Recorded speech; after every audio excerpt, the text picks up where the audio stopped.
Hello, everybody, and a very good evening or good morning for me as we welcome you to this trainers, the Legends Roundtable. Alongside, we have the former unified welterweight champion of the world, the last man to do it back in 2005, also world champion at 140 pounds, a two-division world champion.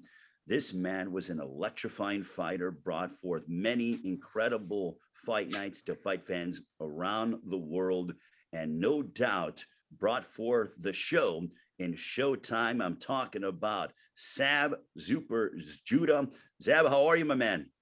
I'm doing excellent. Well, Zab, we are here to talk about the Saturday, April 16th showdown between the man that I'm getting ready to mention. He is the WBC and IBF welterweight champion of the world, a 2012 United States Olympian who has grown and evolved and has become a superstar in the sport of boxing. He is just the first fighter to be main eventing at AT&T Stadium in Arlington, Texas. I'm talking about Texas's very own Errol the Truth Spence Jr. Errol, how are you? Doing good, man. Can't complain. Well, what we are here for is we're going to talk with Zab and Errol and sort of go back and forth between the two. Zab is in Los Angeles. Errol is in Texas. I am overseas in Tokyo. And Zab, what I want to find out from you is as we get ready for Saturday, April 16th, between Errol Spence Jr. and Yordenis Ugas, 3 world titles on the line on Showtime pay-per-view. Going to be a tremendous night of boxing, 9 Eastern, 6 Pacific time in the United States. But can you tell us about how much you're looking forward to this showdown? And we lost Zab real quick. Hopefully we can get him back. But Errol, being able to have someone like Zab Judah, who, you know, when we were off the air, he said he's a big fan of yours. He loves watching you fight. He's going to be at AT&T Stadium.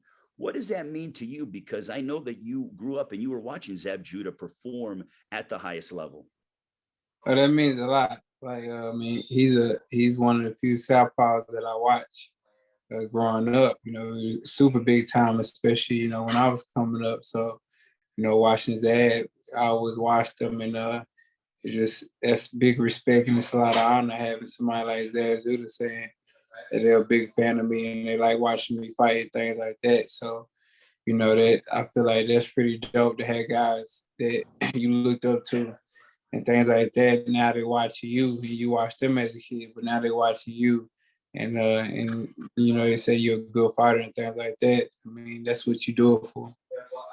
Zab, I asked Errol when you dropped off about what it means to him to be able to say, because you told me off air that you're a fan of Errol Spence and the fact that he watched you perform as he was sort of growing up as a kid and as a teenager and, you know, in the amateurs and stuff. But now that you're watching Errol, how much respect and admiration do you have watching Errol Spence fight?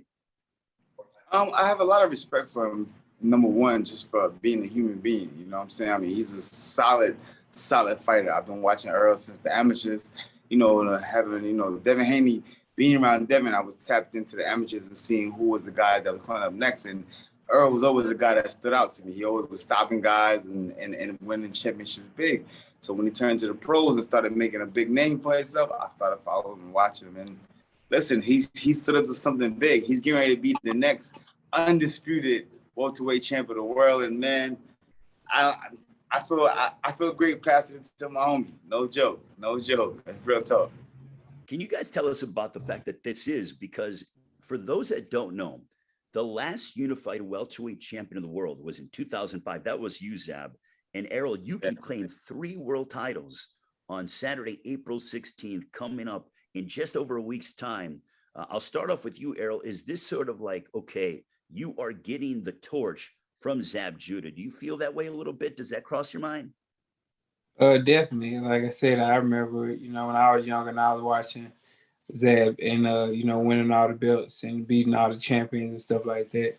And that's something that, you know, I want to do. I never dreamed, you know, in a million years that, you know, I'll be doing that. But, you know, it's a dream come true. And, you know, you got to stay focused, stay dedicated. And, you know, every fight, you know, is the most important fight. You know, like I said, this is the 3rd time where I'm taking somebody's belt. And then the 4th time I take somebody's belt.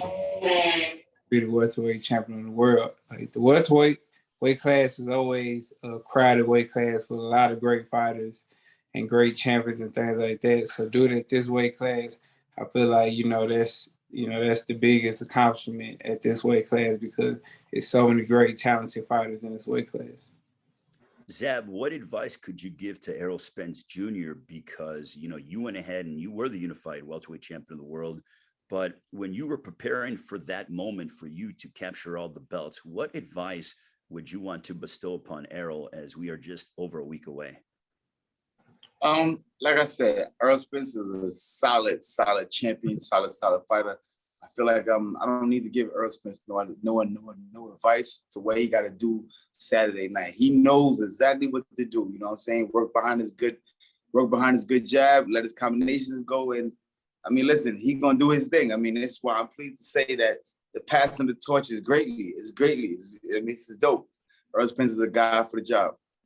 Plus, for me, when I was a kid, I idolized Pernell Whitaker. Pernell Whitaker was an undisputed champion of the world. Mike Tyson was another one, undisputed champion of the world. So I got to live out and be around, my idols and watch those guys, champions of the world and be around them. So for me now to pass the torch to Earl is greatly appreciated.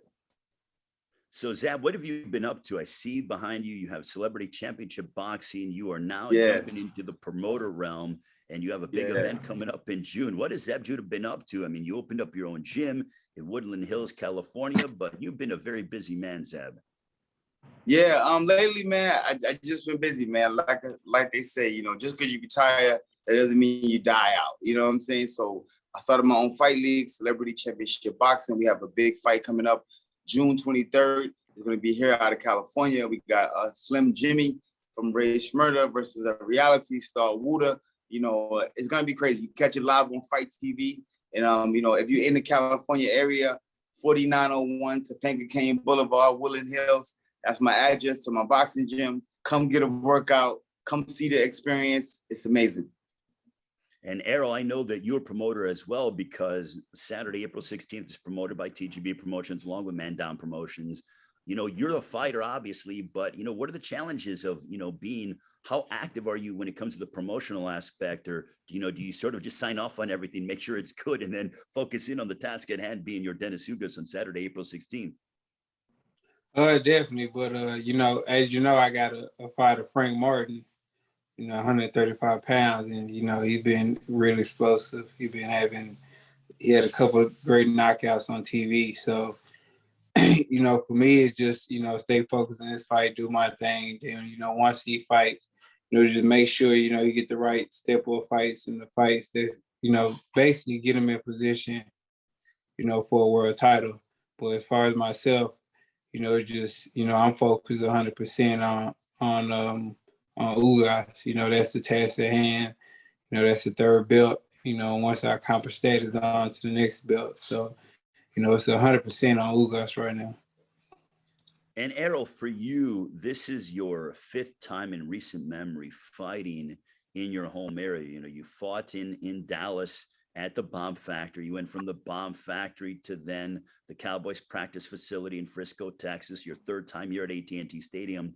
But has every time out gotten easier for you to be main eventing in your home area? Yeah, it definitely gotten easier because, you get a lot of, pressure from, fans, media, your friends and things like that. But, you got to block all of that and focus on the task at hand, and that's your opponent. So, it definitely get a lot easier, but it's still special at the same time, fighting at home, fighting in front of, your family, friends, and your day one fans too at that. So, it's always special, their ring walk, walking out and just seeing all the familiar faces and family and friends who can't go way out to when you're fighting in New York and fighting out far, but at home they can come out and watch you fight. Zab, for you, what did it mean for you to be fighting at home and the pressures and, in terms of, focusing in on your fight, but also making sure that those closest to you are taken care of and everything else? When do you cut them off and try to say, okay, now I really need to just focus on the task at hand? For me, I was hands-on with that, you know what I'm saying? I did a lot of things that I shouldn't have did, you know what I'm saying? So, you know, I ran around, handled tickets, friends, school friends, everybody. I made sure everybody was there. I mean, I remember being at a fight in the garden, at the fight, running around, worried about somebody getting tickets and getting in a fight and all that, rather than worrying about my fight. Even though I won, but I still, you know, I got kind of sidetracked. So, you know, yeah, I did it. I did it though. Now, Zab, Errol Spence is taking on Yordenis Ugas, who's just coming off of a win over Manny Pacquiao. He took the fight against Pacquiao because, Errol, you had an eye injury, but it's no secret that Yordenis Ugas is a very tricky fighter. A lot of elite Cuban fighters are very tricky. So the question I have for you, Zab, is who is the trickiest fighter you've ever fought? The trickiest fight I've ever fought, I fought a guy by the Omar Weiss. He was an Argentina fighter. He did a lot of tricky stuff to me. Yeah, he was a different kind of fighter. Now, for you, Errol, is Yordenis Ugas, I know you haven't been in the ring with him, but would you say in your preparation that this is the trickiest fighter you've, you know, stepped inside the ring with, or that you have on your assignment? Or is there someone else that was a little bit trickier than that of Ugas? I don't see him tricky at all. I think y'all putting too much emphasis on that. I mean, most Cuban fighters, you know, they move a lot. They use angles. They stay on their feet and their toes. And Ugas not even that. Like, he's a guy that, you know, try to fight. He wants to fight. And, you know, he wants to trade shots and things like that. So, you know, I wouldn't say, you know, he's just crazy tricky. Like, Bernard Hopkins is a tricky fighter. I wouldn't put him up there with Bernard Hopkins, you know. So, you know, I think people just put too much emphasis on being a tricky fighter. I never seen him do anything tricky except his left overhand. That's the only thing he really does. It's not like he dropping his hands, weaving shots and stuff like that. So, I mean, y'all gotta tell me what he does that's tricky. I mean, are you asking, or do you want to just, or yeah, I'm asking it out there? I'm asking you what he does that's tricky. Okay, so from my perspective, and I'm not a world champion like you, but from my perspective and watching him, he uses his distance real well. He's constantly moving his feet. You know, he holds his ground. You know, sometimes he's more of an aggressive fighter compared to your typical average Cuban fighter that sort of waits. Sometimes he initiates, sometimes he sort of waits for you to come to him, and he kind of goes back and forth between the two.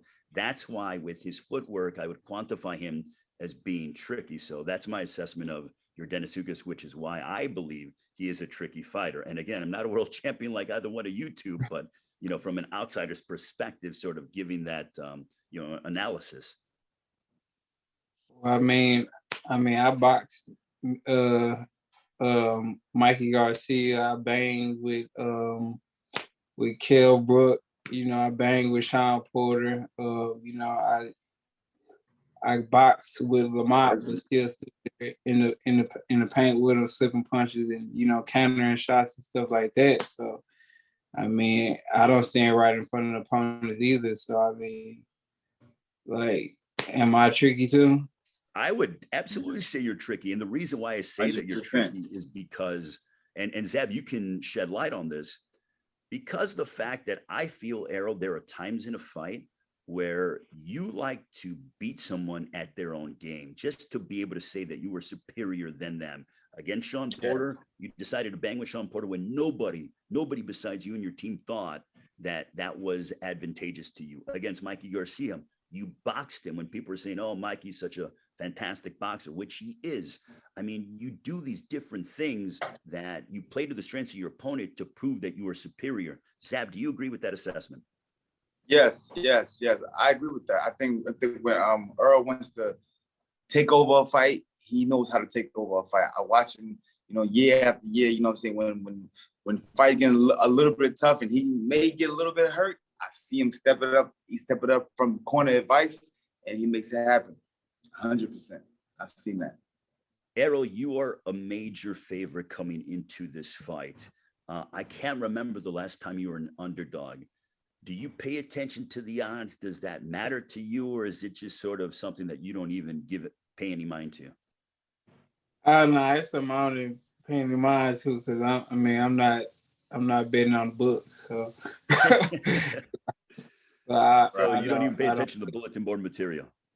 Yeah, I don't care if I'm, underdog or not, or I'm a major favorite. At the end of the day, you still got to get in there and prove it. So, that doesn't play any factor in my game plan or in my mind at all. Zab, for you, which role did you like best as in your career? Did you like being the favorite? Did you like being the underdog? Or like Errol said, it didn't matter to you?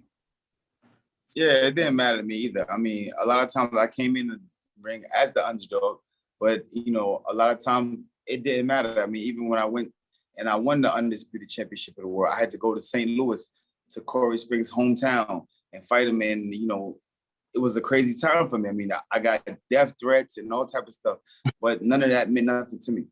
I was focused. I was locked in, and I know how Earl feels. I mean, when you locked in on something and it's your time, there's nothing that can stop you. Nothing or nobody.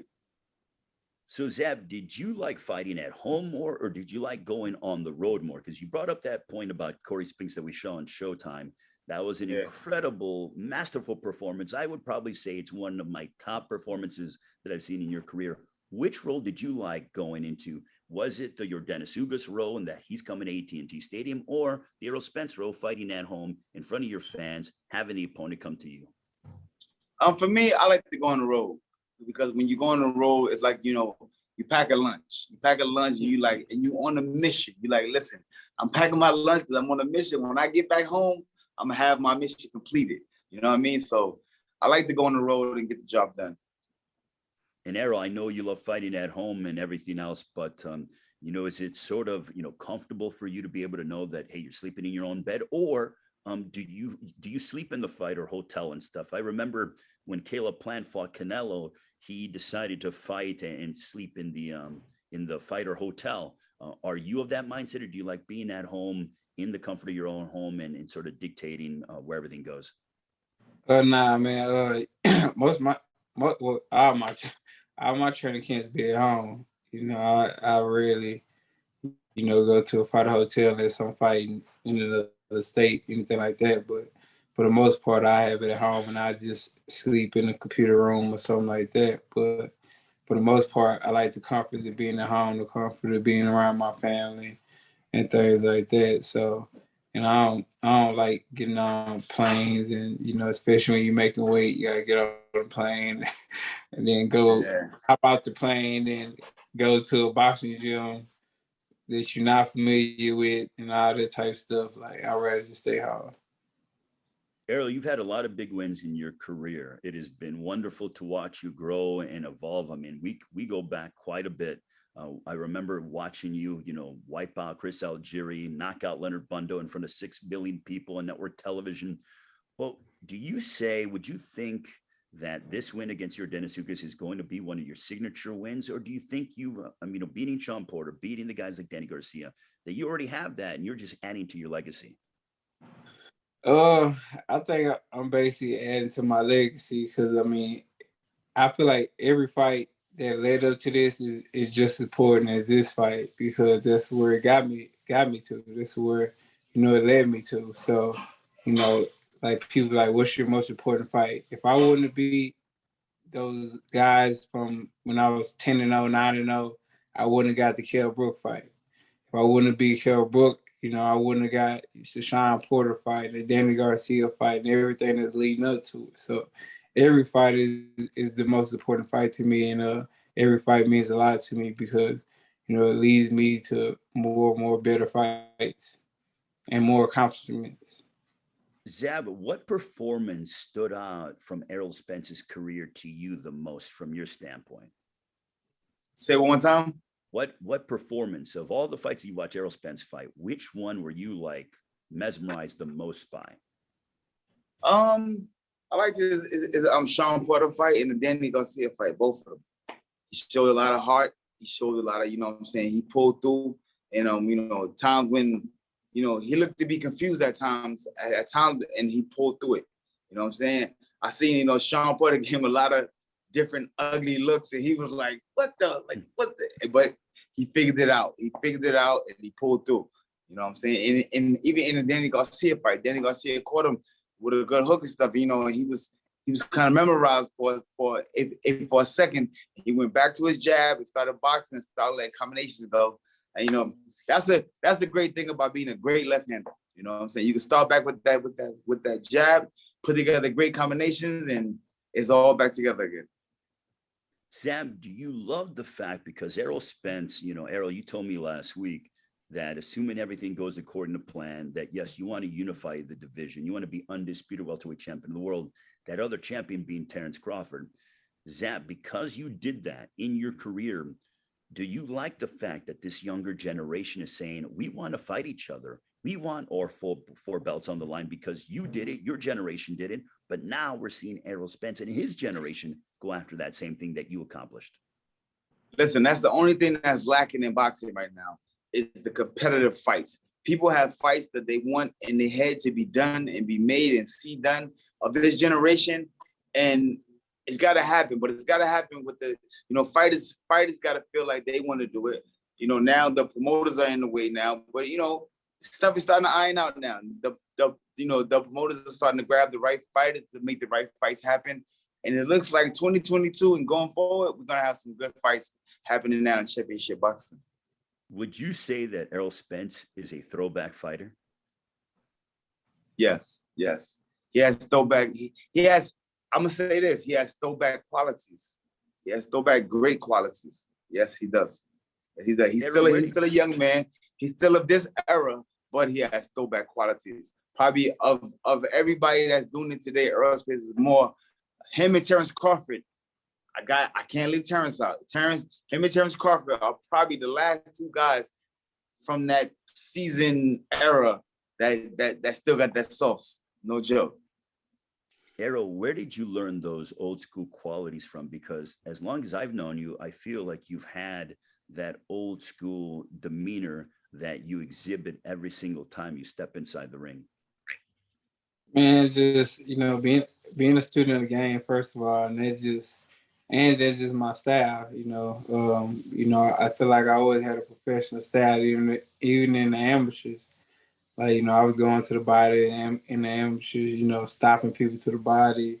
You know, people like, man, you going to the body, it's only 3 rounds, you know, and I'm just stopping people. So, you know, I always had that, you know, that patience and things like that, even as an amateur. That's why, you know, I was just highly regarded, you know, once I became professional. So, you know, I think it's just my personality too, because I got laid back, chill personality. So I feel like that transferred over into my fighting ability. Errol, I'm glad you brought up your body punching, because that's one of the things that I enjoy watching about you the most.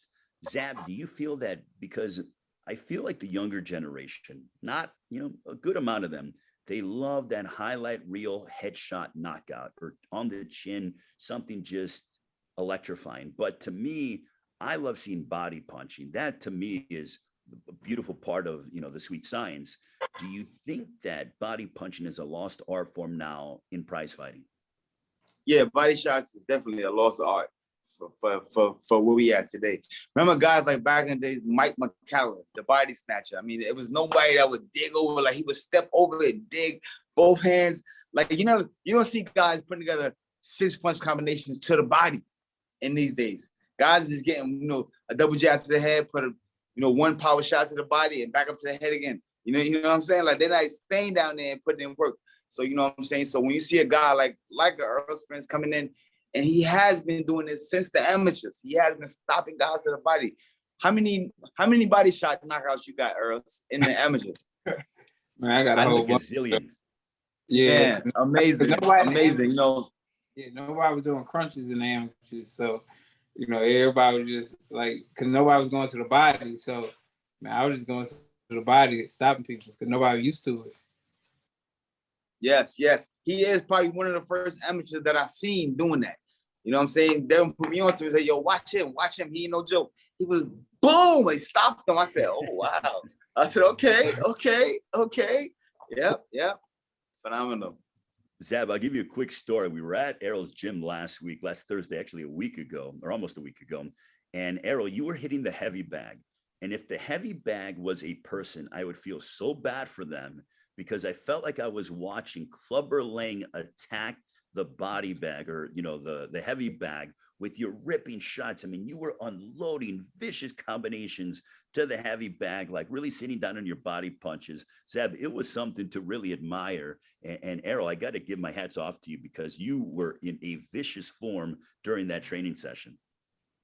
Man, thank you. I appreciate it, man. You know, it's about working hard every day, striving, and you just staying focused, staying on the grind. And, you know, basically, you know, I want to show everybody that, you know, I'm in the best shape of my life. They don't have to worry about anything. You know, I'm going to perform to my best of my abilities, and I'm 100%. My final question to you before we open it up to the media, Zab, can you tell Errol what it meant to you, and if he's successful on Saturday, April 16th against Yordenis Ugas on SHOWTIME pay-per-view, AT&T Stadium in Arlington, Texas, what he might be feeling when the ring announcer says, you know, holding now 3 world titles, and Errol has all those 3 belts draped on himself at a jam-packed AT&T Stadium. Can you tell him what he might be feeling because you went through that back in 2005? Yeah. It's a feeling like none other. I mean, I'm pretty sure, you know, he's a multiple world champion, so he knows what it feels like to gain multiple world championships and gain success and have that. But and on the 16th, when the referee declares you and the ring announcer says, and the new undisputed, it's just something about that word, the undisputed welterweight champion of the world, it's gonna be electrifying folks that go through his body. He's gonna be like, yes, I did it. I mean, it's a prestigious title that's worth working for and worth earning. No joke. Yeah, everybody in boxing, remember this, a lot of greats in boxing, even today, they don't obtain that title. They don't obtain the undisputed championship of the world. So for the few of guys that has the prestigious to put it together, my hat goes off to you. And Errol Spence was like, you know, you can really put it together, brother. Let's go. Errol, have you thought about what that moment might mean to you? Nah, man, I haven't thought about it. I mean, for me, it's just been tunnel vision. Like, I just been focused on training hard, working hard, being the best of my abilities. So I haven't, I'm not, to tell the truth, I haven't thought about, you know, winning another belt. You know, it's just, for me, it's about winning the fight, you know, so I just been focused on just the accomplishment of beating Ugas. And then after, you know, I dwell in it. But right now, it's 100% focused on Ugas, tunnel vision. All right, Mitch Abramson from SHOWTIME. I'm going to turn it over to you. We have questions from the media. We appreciate all of you joining us. We appreciate the 2-division world champion, Zab Judah, also the WBC and IBF welterweight champion of the world, Errol Spence Jr., as we continue our conversation, getting ready for April 16th, Spence and Ugas on SHOWTIME pay-per-view. Mitch? Thanks so much, Ray. Great conversation. Let's go to the media. If you have a question, please raise your hand. And let's begin first with James Bell from the Boxing Source. James, go ahead.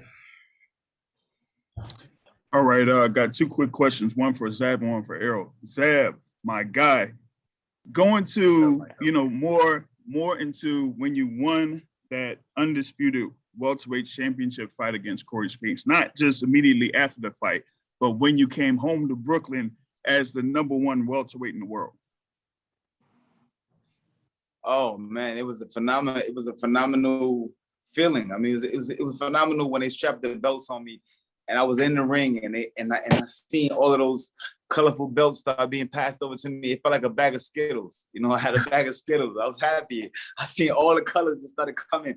I was like, oh wow, this is amazing.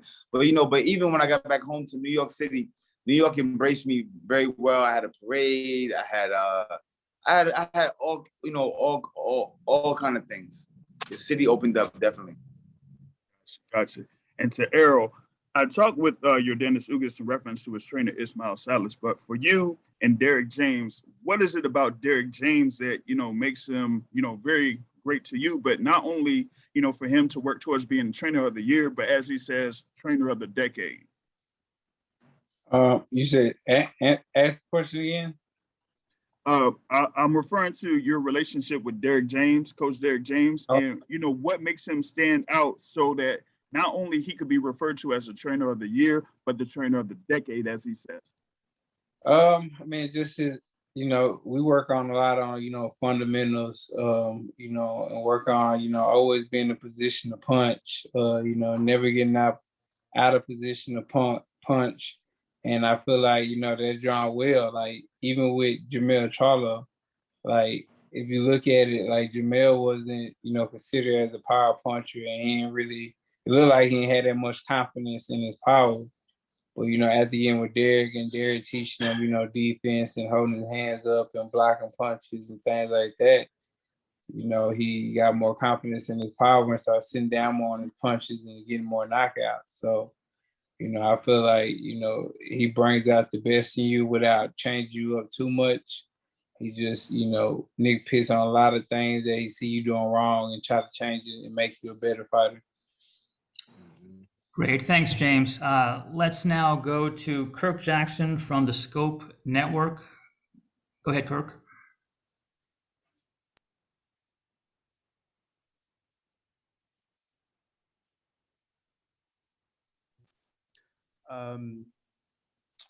You mentioned that Errol Spence has throwback qualities. What do you think is his greatest attribute as a throwback fighter? Just the way he walked guys down, the way he walked them down and put together combinations. You know what I'm saying? If you watch how Jack Johnson was back in the days, how, he put that pressure on you, and he get the when Jack started doing it, like, when Jack started rolling them hands, it's over. You got a problem. When he started rolling them hands and walking you down, yeah, you got a problem. And Errol Spence, the same thing. When he put them hands up and he started walking to you with that jab and started letting combinations go, it's the same thing. What do you think is your greatest achievement as a fighter, or what do you think is your greatest signature win, and why?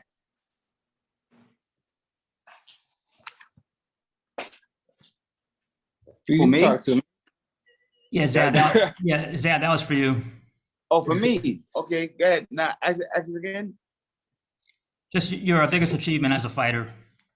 Oh, my biggest achievement as a fighter, all of them. Every fight has a different meaning to it.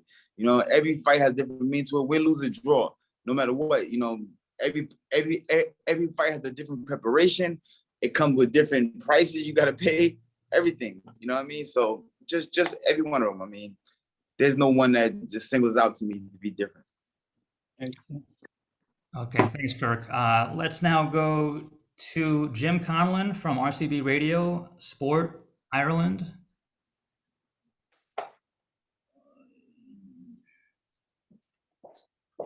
Jim, go ahead. Hi there. My question is for Errol Spence. Errol, I spoke to Yordenis the other day, and I asked him what fight would suit his style better, yourself or Bud Crawford, and he said your style would suit him better. How do you respond to that, and do you look forward to meeting Bud Crawford later on in the year? Yeah, I definitely look forward to meeting Bud later in the year. I mean, it's for all the marbles, so that's I feel like that's the biggest fight in boxing with two fighters with amazing skill set and top 5 probably boxers in the world. And Ugas saying that, I mean, that's his opinion. So we'll see April 16 if he's still asking us that question. April 16, do we still think the same? Okay, thanks for that question, Jim. Let's now go to Alex Secchia from Prime Point Media. Alex, go ahead. How you doing, guys? Thank you for your time today. My question is for Errol. Errol, so I want to get your mental aspect from this question. Mentally, how does it feel to be able to continue to do what you love, even when most people believed that your career was over? It feels good, man. Just prove all the doubters wrong and, keep working hard and striving. It's more, motivational for me. So the more people that, doubt me publicly and, say things, I just use it as fuel. it's fuel to me. So, the motivation is fire. So, I don't care about the doubters or, people saying different things, I'm working hard, I'm proving that, I'm back in April 16th. People going to see, not even the same version. I feel like they'll see a better version of myself. Great. Thanks for that question. Let's now go to Ivan Montiel. Ivan, please identify the outlet that you're speaking for. Thanks. Ivan Montiel from boxing.com. I got one question for Spence, another question for Judah. Spence, how much more motivated are you now that you heard Judah talk good about you, give you advice? How much more does that motivate you? It motivates you a lot. Like I said, when you grew up watching a person, and they, and now it's your turn now, and they're giving you high praise and things like that. That's especially motivating, and it means a lot. So, it's definitely a motivating factor, and it's definitely motivating me more than I already am. Great, thanks for that question. Let's now go to Cameron Buford. Cameron, please identify the outlet that you're writing for. Voice of the Fans by way of LA News Observer. Good afternoon, guys. Thanks for making time for us. Earl, I got a couple questions for you. Upon looking at the all access that you did, you got the horses now. Yeah.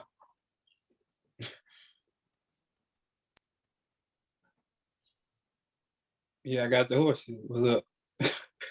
Was there a question there, Cameron, or was that it? No, I'm sorry. Here, guys. Errol, now that you got these horses, are you planning to race these horses? Do you want to breed them for show horses? What's your plan to do with these horses? I do got one horse that it's a show horse, but the other horses, they just for riding purposes and things like that. But I do have one that I do in competition, but the other horses just they ride around, and I got friends that ride horses. They come over and we ride the horses. And you spoke about people using the animals to improve their mental strength, their mental capacities. Is that something that you plan on doing? Kind of open up the farm to allow families and kids to kind of enjoy the horses and kind of build their mental capacity up, if you will. Nah, it's more for personal reasons more than anything. So, nah. Okay, thanks for that question. Now let's go to Lori Hanshaw from Behind the Gloves. Lori, go ahead. Hi, this is Lo with Behind the Gloves. I have two questions, one for Errol and then one for Zab. First, I'll start with you, Errol. You said earlier something about you're not really focused on winning a belt, you're focused on winning this fight, that really stuck out to me. So in this training camp, what do you feel like you and your team have worked on as far as a game plan for how this fight is going to go? Well, me and my coach believe we work on everything. We work on, if we fighting in close, we fighting outside.